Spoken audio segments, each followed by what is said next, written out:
that I have become more sympathetic with Meghan over the weekend. Yes. Having read on the front page of the Mail on Sunday her father's, Thomas Markle's, plea to see his daughter after he had a leg amputated. Now, I remember, if you go all the way back, bear in mind I was covering the royals at the time, both for a newspaper and indeed the US network NBC. So I went to every different press conference that we had. And back in 2018, after he had popped the question, it was made very clear that Thomas Markle was going to walk his daughter down the aisle. She had spent a great deal of her teenage life living with him, not with her mother Doria. Obviously, we then have that whole hullabaloo where he's being measured up for suits, and it's in the Mail on Sunday. He's been papped, and they feel that he's sold out. And then he has a heart problem, and he's suddenly in hospital, and then he can't come to the wedding, and she has to ask the king to walk her down the aisle. And I did get told at the time, this couple, on the brink of the second biggest royal wedding of this century, were nearly having a nervous breakdown and in tears most of the time. Okay, so they had a horrible, horrible experience. And she had to be taken down the aisle by the future king. Yes, exactly. Which was a nice thing to do. And lovely thing to do. You know, yes. but and at the time I thought, who is this Thomas Markle? Is he just a bit misguided?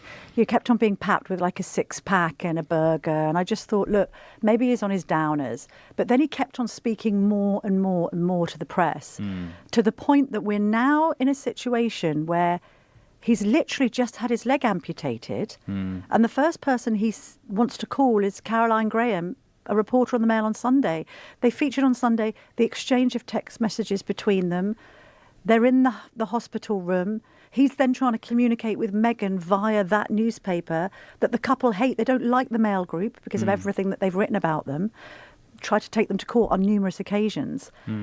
We know, being in the trade, that celebrities and other high net worth individuals like nothing less than disloyalty and indiscretion among their closest circle. Yes. I can't name names for legal reasons, but quite a few times you discover... And it doesn't get closer than a father. Well, quite a few times you would discover on stories, particularly showbiz, that they'd been sold to you by relatives. Right, yeah. You know, yeah, I know that. Charlotte Church famously had some experience with this and spoke about it. Yes. So... And this is a man, I should also add, who's been living in the Philippines for a year.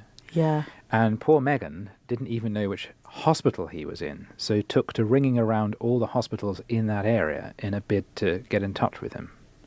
Having said that, you could then say, I mean, actually, it's hard, isn't it? We've had this whole dialogue about the royal family and Harry's relationship with his father and his brother.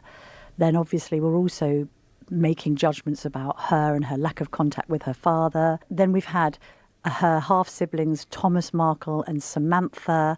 They've sold stories. They've gone on the telly absolutely roasting Meghan, criticising her.